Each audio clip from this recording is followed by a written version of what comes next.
Well, welcome to a new Harry's Garage video, and we are back with Silverstone Auctions at their Sywell Aerodrome sale. This is with Supercar Fest, which is happening this weekend. Today is setup day, Thursday, so there's lots of activity going on in the background.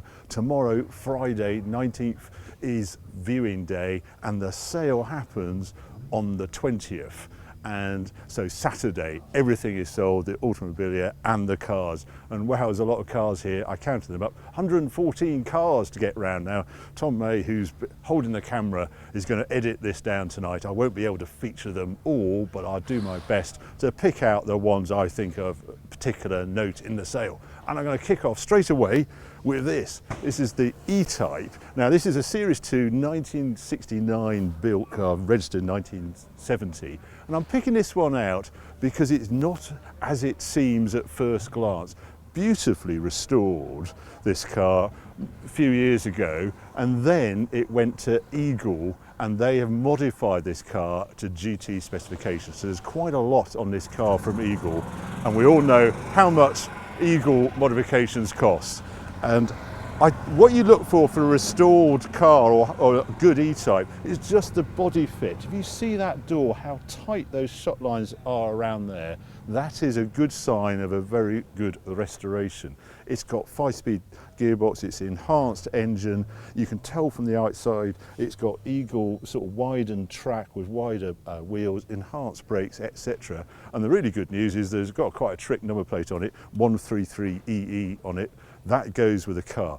Yes, it's guided at quite a high price, £240,000 to £280,000, but it had over 100,000 of restoration before it went to Eagle. So I just picked that one out because you don't often see an Eagle E-Type in the sale. Oh, something completely different, and a car I know quite well, a Bentley Continental R, 1993. And I just like the backstory of this one. It's a distinctive colour, shall we say. It's quite nice not to see one in black or grey or something. And this was a special order by the CEO of Rolex. So this is 1993, and it's not many miles, 30,000 miles. Looks utterly beautiful inside, good service history. They're still very affordable, this car. They're quite a statement car and guided at 42 to 50,000 pounds. But one with that history of Rolex behind it, I think it's quite fun, that one. Now, where do we go next? Now, I just quickly wanted to show you this. This is the Ultimate GTR, it's 2002, and it looks like an escapee from Le Mans. And the owner of this car who built it up has sort of made it a sort of Bentley-esque look from the Bentley racer from Le Mans. And I can't get over the effort he's gone to do this. And if I look in the engine bay, he has Bentley rocker covers. It's a Chevrolet 6.3 litre engine in there, but if I look through there, it says Bentley, and I can see the engine oil filler is the same as on my Rolls-Royce Silver Shadow and Bentley of the period. Great big, I think they're Weber IDA carburetors on top, 400 horsepower, I'm told, to power about a ton of Ultimate GTR. A very exciting car that, yeah, you're going to be noticing this, and it's guided at 45 to 50,000 pounds. We've seen this Elan. This is just a little coupe S4 Elan. People want the convertible ones, but it's super tight. It all looks very original on its original tyres. I want to head this way, really. I'm not going to feature this, but yeah, it's nice to see a Ford RS500. They were limited to 500 cars. There's 110 in right-hand drive, and they all came in that matte paint. And this one has been driven 38,000 miles and guided at 55 to 65,000 pounds. Nice looking, very low mileage Gallardo there, but I just want to get to these two here, this 550 and this Gallardo here. Now, it's a perennial favourite, the 550. If you followed Evo, I owned one for some time. I did 30,000 miles on it, and it is the definitive GT car, manual gearbox. All of 550s have it. And it's a very livable Ferrari. The good news is quite a few around, and therefore the values haven't really taken off. But this looks absolutely stunning, beautifully looked after, and relatively low mileage. You know, 24,000 miles this one. It's 1998 car, so we're talking about 25 years old now, so 1,000 miles a year. and this one is guided at 90 to 100,000 pounds, but it does look one of the sharpest 550s I've seen in a while. But look at this Gallardo. Now, Lamborghini Gallardo, yes, there's quite a few around, but some of them have lived pretty hard lives, and some of them are spec'd like I couldn't really buy one. But look at this one, so sharp, shows off the style of the Gallardo. It was always a good looking car, and it's extremely easy car to live with a Lamborghini name. It's so different to say to my Countach or Diablo or something. This one, lovely. Decent sized boot in the front, V10 soundtrack wherever you go, and this one is 24,000 miles from new, 2007. Looks absolutely beautiful, and guided at 62 to 70,000 pounds. I think if you got that for that money, that would be a good buy. Where should we go next? Let's go have a look in the tent.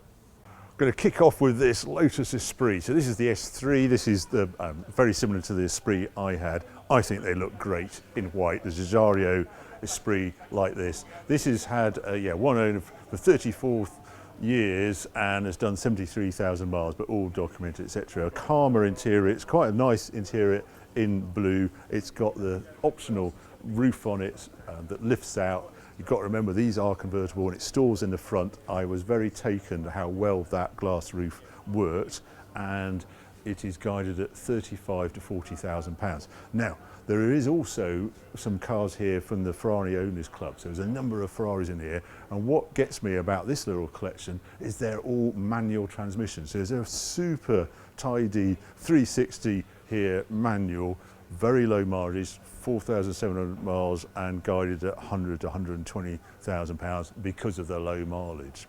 But yeah, super smart.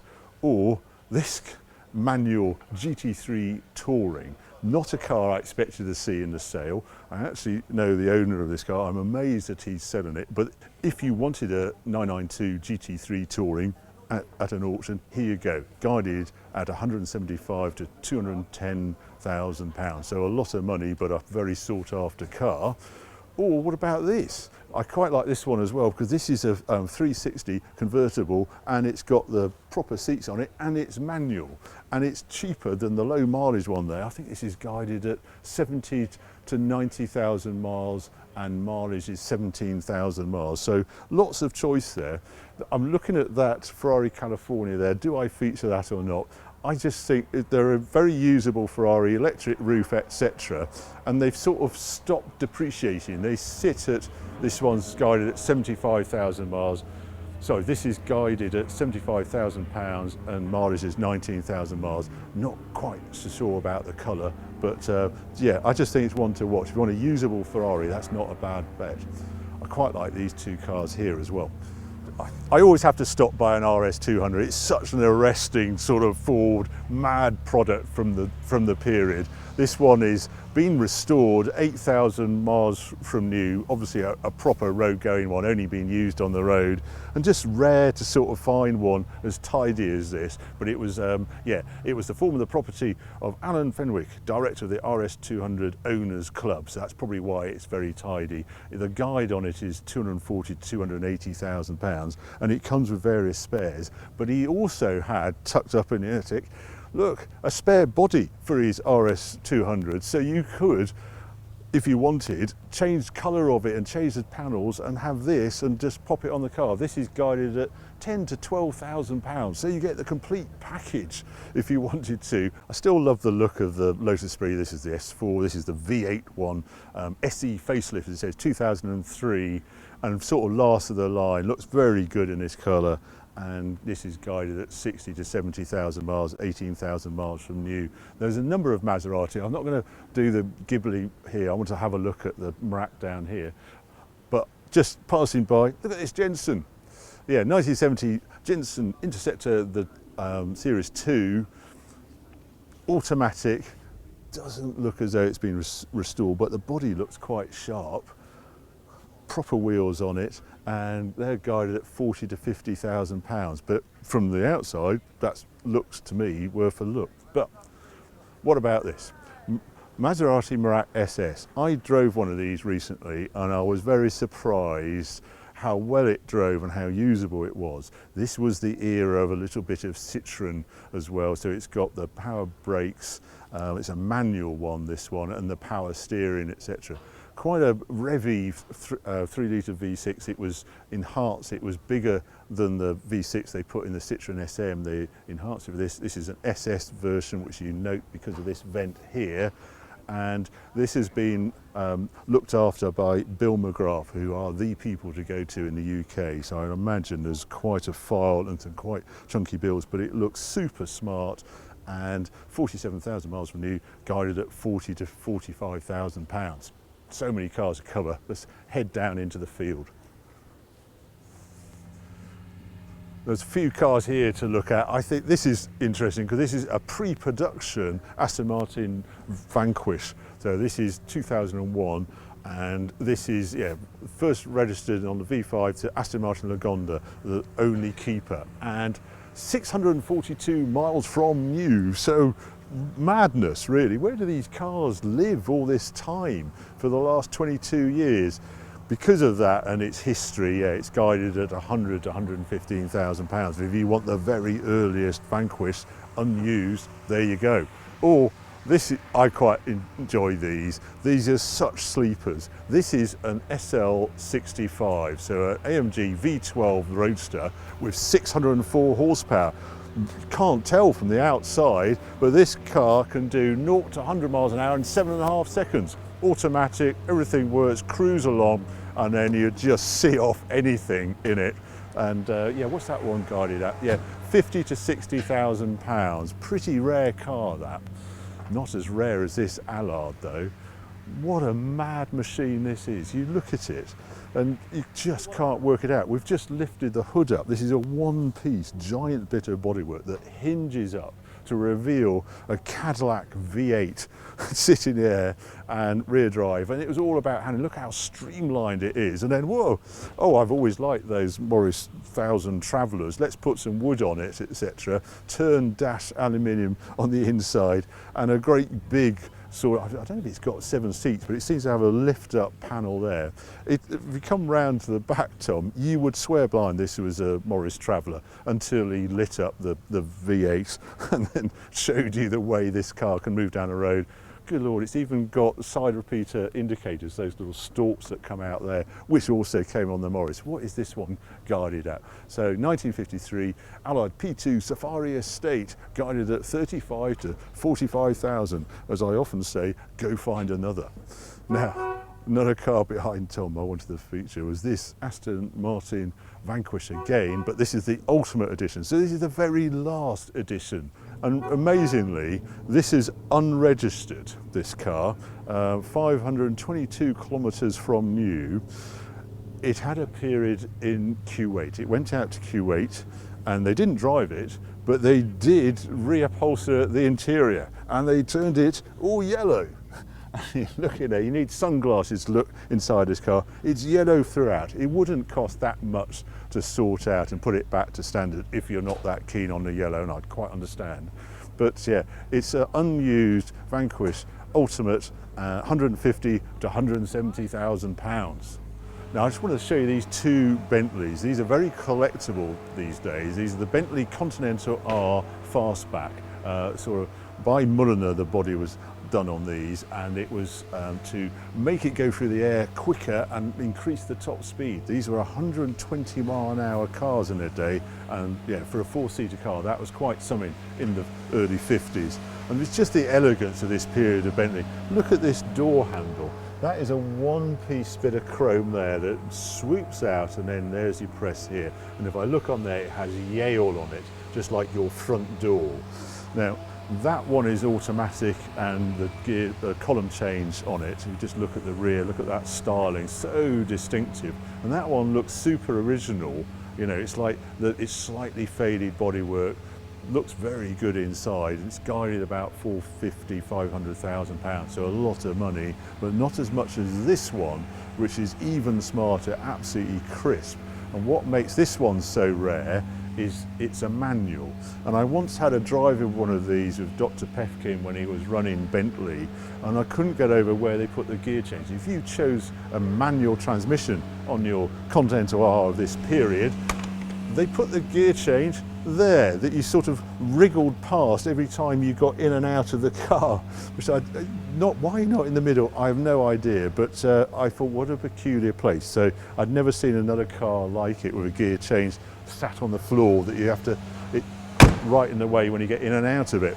Anyway, that one's much more expensive. I think that one is guided at 600 to 700,000 pounds, but just a beautiful, stylish Bentley of the 50s. I quickly wanted to show you this because I have a bit of a soft spot for Morgan. They're so British and iconic, and there's a very enthusiastic group of owners who have them. But this is a +4, and it's 1994, and that means it's a +4 with the wide body. It looks just like the +8, the better looking one, and it's a 2-seater version. So it looks the iconic Morgan, and I think these are really good value. This one is 21,000 miles from new, has the 2-litre Rover engine in it, and it's guided at 20 to 25,000 pounds. It's always going to be worth 20 to 25,000 pounds. So if you want cheap Morgan motoring, I think that's a very good bet. Now I just wanted to show you this 944 because I've never seen one from 1988 that looks as good as this one. So this is a 2.5 Lux, pinstripe interior, so typical of the period, and 5,000 miles from new. Goodness know where they find this car. 2 owners from new, and just looks stunning. It's lovely to see one in this sort of condition. I mean, it's guided at 35 to 40,000 pounds, but they were a really good driving Porsche back then. You know, four-cylinder front engine and then a transaxle gearbox, beautiful handling, sort of grunty, and I have fond memories of this in period, and I've never seen one like that. And I've never seen one of these before, actually. I've seen them in books, but this is the Fiat Dino Coupe. There's a convertible version of this, but Tony did it, and they had completely different body shells, but they both had the Ferrari V6 from the Dino. This one is absolutely smart. I can't get over the condition of this one. This is guided at 50 to 60,000 pounds. 1969 that was. We forget Fiat used to produce cars like that. And another favourite of mine is this one. Now this is the 1976 Ferrari Dino 308 GT4. I had a 308 GTB, as you know, but I've always reckoned that the GT4 is the better handling of the two. And I think the looks are coming into vogue. I like the sharpness of it. The only car that Bertoni designed for Ferrari, and everybody was a bit sniffy of them when back in the day because it wasn't a Pininfarina design. But now I think it's extremely useful. It looks super sharp. This looks great red, and it's got that sort of black tail finish on it as well. 67,000 miles and guided at 40 to 50,000 pounds. I haven't looked at the full condition of it, but just a quick glance around it, it looks really good to me. 2 Alphas I want to show you. This is the first one. This is a step nose dated from 1965, Sprint. And the guy who built this car up basically wanted an Alphaholics car. But he saw the waiting list for it and said there must be a better way. So during lockdown he found a partly restored car, and they then gave it to some Alpha experts in the Netherlands, and they built in this car, and it's just wonderful. 210 horsepower coming from its fuel injected twin spark head, but it's got those generally throttle bodies. They look like Weber carbs on it, completely stripped out. 910 kilos I'm told this car weighs. It cost him about 200,000 euros to get it to this condition, and for some reason after 4,000 miles it's up for sale. Now this being I think it's a German registered car, it will have to be imported to the UK, and there'll be 5% VAT to pay on it, but it is guided at 100 to 140,000 pounds, so quite a wide estimate, but about half the price you would pay for an Alphaholics one, and it's probably just as good, but looks really good. Now the other one I want to show you was this one. This is a 1969 Alfa Romeo 1750 GTV, but this one has been doing sort of road rally type of events, as therefore it's fully kitted out. There's a roll cage in it, there's trick seats in it, etc. But I am told all the standard parts come with it, and it's very healthy and has been hugely enjoyed. So 91,000 miles. So you could either put it back to sort of road condition, etc. But if you do want to enter some of the events this car is eligible for, and there are loads, this will be a very good starting point. And it is guided at 45 to 55,000 pounds, so half the price of the step nose. Now here's a car. There are a lot of fast forwards in this tent. I could do RS500s, Codsworths, RS500 Escorts over there. I love those Lotus Cortina Sunbeams as well. There's just too many to do. Another Cosworth over there. This one, I just want to show this. It's a bit of a not everyone's cup of tea, shall we say, this one, but it's one car that I never knew actually existed. I knew Carbon Gear existed, knew those, but this is the Sport Edition. And the Sport Edition got extra bits of paint. It doesn't seem to get any more performance, but it got these trick wheels that I always thought were a sort of aftermarket wheel, but according to the catalogue, these were fitted to the Sports Edition. Never seen one before. 25 to 30,000 pounds, left-hand drive, obviously. But I can't imagine sport if it hasn't got any more horsepower. Why is it a sport? But it's just the way it looks. Now, it's not often you see a proper original Ford Cortina from this age. So this is 1965, the Mark I Cortina, infamous car with Jim Clark obviously racing it, etc. But this is unconverted, unmolested, a road car sold by the Ford dealer, and someone has enjoyed it for its last 58 years. It is documented this is an original because there's lots of fakes out there, but this one isn't. And you only have to look inside and some of the stickers on the windscreen to see this is as they were from the dealership, even the sort of non-sport seats. I love that aluminium dash, the 6,500 Revline, and that very distinctive wood wheel you got on Mark I Cortinas.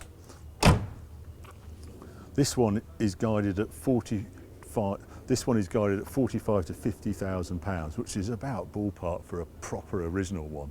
Now, this car was a bit of a hero when I was growing up. This is a Ford Cortina Savage, and it's savage because they put V6 engines into your regular Cortina. Now, this was a 1600E, I think, converted, yeah, 1600E, so it's got the 4 dials across the front, and this huge scoop which feeds the V6, mighty V6, about 140 horsepower, so it's not exactly a wild road weapon, but just lovely to see in this sort of condition. A 4-door, they got them in 2 doors as well, and the old Webesco sort of sunroof on it. I quite like this. 94,000 miles and 40 to 50,000 pounds.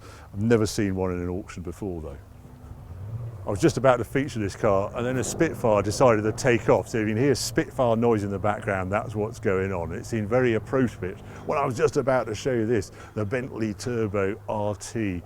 I love these cars, love them more than I should really. If you've ever ridden in one of this era, it's 97, this car, Bentley Turbo, they are just exquisite cars. You just feel you're a millionaire just sitting in it, and just the finish of it and the way everything works on it, and then this turbo push.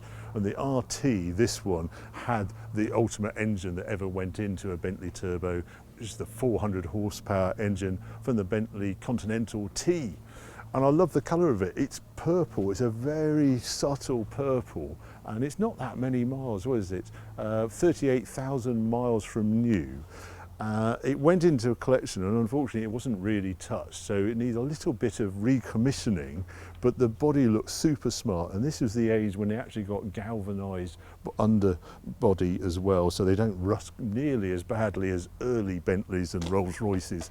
But this one is guided at 20 to 25,000 pounds, and if you buy it, can I borrow it please, because I'd really like to go in that.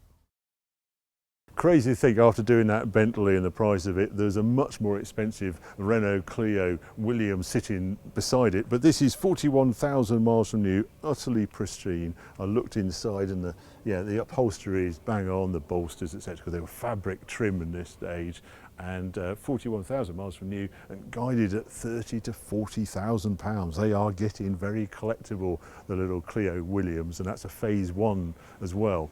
And this is a phase 1 Clio V6 silver. When this rocked up the first time outside Evo's offices, we just couldn't believe the madness of it. What were Renault thinking? It was obviously Tom Walkinshaw who did it, and then we sort of discovered its unusual handling behaviour, etc., and that it had spun even before you thought you were going to spin. But great soundtrack with these, sort of lumpen sort of feel, just sort of slightly unsorted, but then you got out and then you think, wow, I've got this really very special car here. And we did miles, went to France in one as well, so they are usable, but they're very distinctive. 55,000 miles this one, guided at 27 to 32,000 pounds. Or, bringing us bang up to date, a Yaris GR, first one I've seen in an auction. This one's pretty low mileage, 2,200 miles, got the circuit pack on it.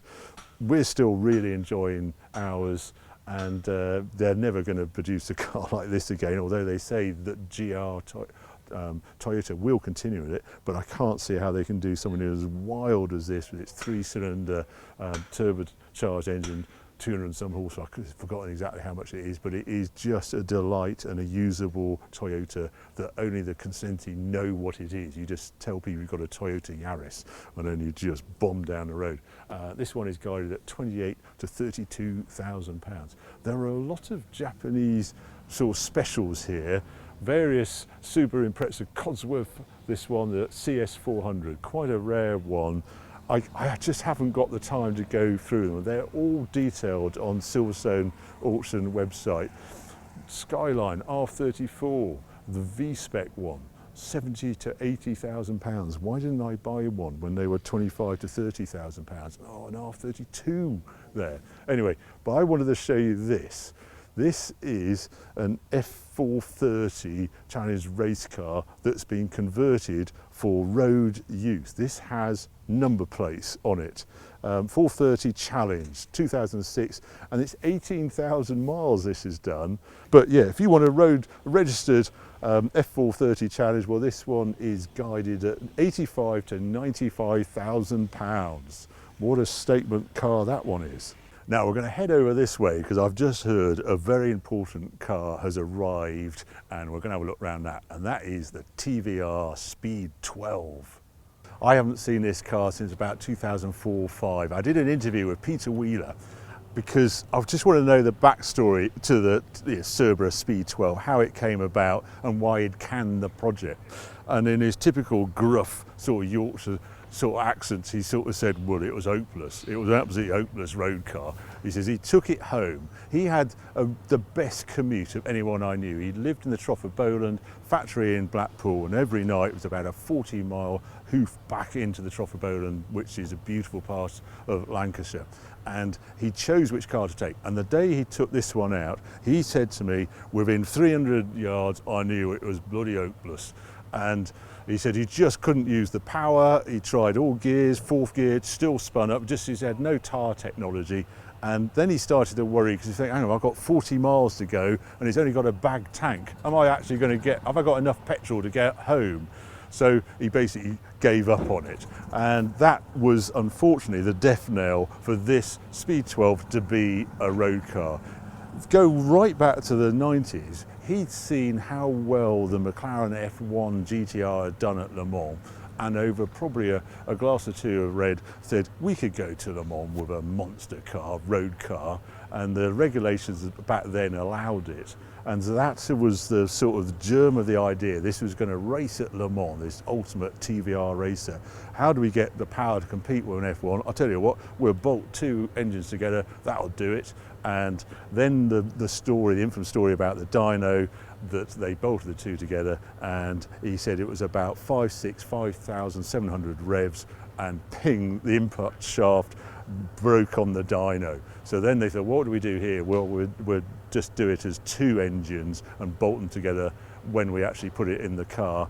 You also have to remember it was actually going to breathe through restrictors, so it's not the 900 and something horsepower that this one puts out. It was rated at about 675 horsepower, they expected, using the restrictors. Anyway, so that's the backstory to this car, and it still looks magnificent. No one does styling like TVR. No one has the backstory and this madness, this Britishness, men in sheds. This is the ultimate expression of it for me. Utterly wild, sounds glorious. It's not a straightforward car just to get in and jump in and start and off you go. There's a bit of a starting procedure. It's almost like an F1 car, but there is a huge amount of interest in this car, and I'm not surprised. There is only one road car. Here it is. We actually tested it at Evo. There's one issue where we put the Sagaris and the Speed 12 on the cover. John Barker drove it on track, and it was just addictive, he said, the power. What a sign-off it was. So this is in the sale, the Silverstone auction sale this Saturday. This is the star turn. What's it going to fetch? Who knows? Anywhere between 300 and 500,000 would be my guess, because it is a one-off and we all have a passion for TVR. There's other cars in there. I haven't had time to go all round the cars. There's an unbelievable Escort, a Ford Cosworth Escort that has no miles on it, hasn't even had a front number plate screwed onto it. That's hiding in that shed, but it's too dark to film in there. If you want to know more about the sale, well, go onto the Silverstone website. You have to register to bid. You can watch the sale live this Saturday. That's on YouTube, etc. But there's all sorts of temptations here. As I hope you've enjoyed this sort of run round, my pick of the lots on sale this Saturday. If you have, well, keep watching, keep subscribing. More videos coming along very soon.